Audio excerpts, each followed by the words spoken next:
Je voulais rappeler aussi qu'en tant que citoyen, on a aussi notre mot à dire sur notre porte-monnaie, sur comment on consomme, ça je vous l'ai dit. Hein.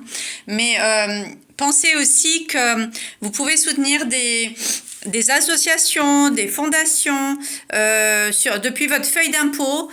Vous savez que 66% sont déductibles. C'est pas possible aujourd'hui de payer des impôts et de ne pas faire de donations. Hein, désolée de le redire, mais alors si vous n'êtes pas imposable, vous allez me dire ah ben moi j'ai rien à donner, je suis pas imposable ici et là. Ben aussi on peut être pas imposable et moi je l'ai été pendant plein d'années et ça n'empêche pas de participer aussi quand même. On peut donner 10 € par an à une association, faire un petit don libre à des associations qui replantent des arbres, voilà, ou qui sont en faveur. Enfin choisissez votre cause, mais là c'est vrai qu'en ce moment le sujet de l'écologie ça va devenir vraiment incontournable, je dirais. Hein. Moi, par exemple, sur Vinted, quand je vendais des affaires, sur Vinted, je faisais une donation, on pouvait choisir des associations. Alors, bon, c'était Médecins du Monde. Moi, je reversais une partie assez conséquente à Médecins du Monde. Ça fait, je vous rappelle, pour la loi de l'attraction, la circulation, l'abondance, c'est pas juste je prends. Même si des fois on n'a pas beaucoup, voilà, c'est une participation de mouvement en fait. On donne, on reçoit, on donne, on reçoit. Et on ne reçoit pas forcément de ceux à qui on a donné. Hein. J'ai fait une vidéo il n'y a pas longtemps aussi sur les attentes. Voilà, sur le côté sauveur, victime, les attentes et tout ça. Il faut donner avec le cœur. On donne parce qu'on fait circuler cette énergie d'abondance. L'énergie d'abondance, c'est pas que l'argent, mais c'est aussi l'argent. Voilà. Donc, on peut donner 10 € par an, même quand on est vraiment démuni. Même quand on a un seul salaire, etc., etc.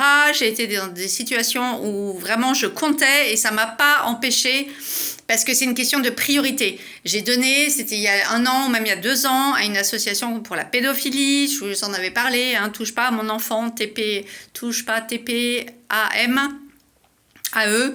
Mais il y en a d'autres et on n'est pas obligé de donner 50 €, 100 € ou plus. On peut donner des dons libres et on peut donner 10 € par an à une association. Mais si chacun donne 10 €, vous vous rendez compte?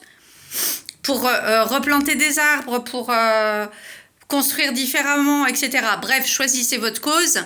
Et puis pour ceux qui payent des impôts, bah alors là, je veux dire, ok, vous allez me dire, oui, 66%, mais il reste une partie à charge. Ouais, bah ok, bah, ça fait partie de notre contribution au monde. Donc pareil, choisissez votre cause, mais c'est quand même dommage de payer plein pot des impôts quand on peut déduire 66% voilà, sur certaines choses. Hein. Il n'y a pas besoin de s'appeler Robert Redford. Enfin, voilà, pour faire une fondation, il y a plein de personnes hyper connues et tout ça qui agissent énormément. Hein. Il y a toujours des haineux contre les gens riches, soi-disant tati-tata, mais en fait, il y a plein de gens qui font plein de choses qui ne le disent pas forcément. Mais en fait, c'est notre responsabilité à tous. Hein, et c'est pas parce qu'on n'est pas imposable qu'on peut rien faire. Hein, c'est pas que pour les riches qui doivent faire, hein. C'est tout le monde en fait. Tout le monde proportionnellement à ce qu'il peut faire. Hein. Et même si c'est 1 €, c'est 1 €. Si c'est 10 €, voilà, je veux dire, mais si chacun participait, bah, le monde serait différent en fait, hein, parce qu'on est très très fort pour tout le temps pour critiquer. Alors ça, pour critiquer, pour passer du temps sur les réseaux, à mettre des commentaires haineux, des critiques, des yaka, il faut que, et tatitata. Alors ça, les gens, ils passent beaucoup de temps, ils ont beaucoup d'énergie à mettre là-dedans, quoi. Mais mettre l'énergie à donner 1 € ou 5 € ou tout ça, bah là, par contre... en général, ça va moins vite. Hein. Donc, bon, c'est un peu les coups de gueule là, en ce moment. Je rappelle, quoi, parce que peut-être qu'il y a des gens qui ne le savent pas, en fait, hein, qu'il y a des réductions d'impôts de 66% pour aider des associations. Hein, on ne sait pas. Ça peut être les Restos du Cœur, ça peut être pour les enfants, ça peut être pour l'écologie. Voilà, moi, là, en ce moment, je parle beaucoup des arbres. Moi, je suis très, très, très... attachée à la nature et aux arbres et aux plantes et tout ça, au monde vivant, parce qu'on oublie trop que c'est un monde vivant, en fait. Hein. Donc voilà ce que j'avais envie de vous dire. Une fois de plus, c'est l'affaire de tout le monde.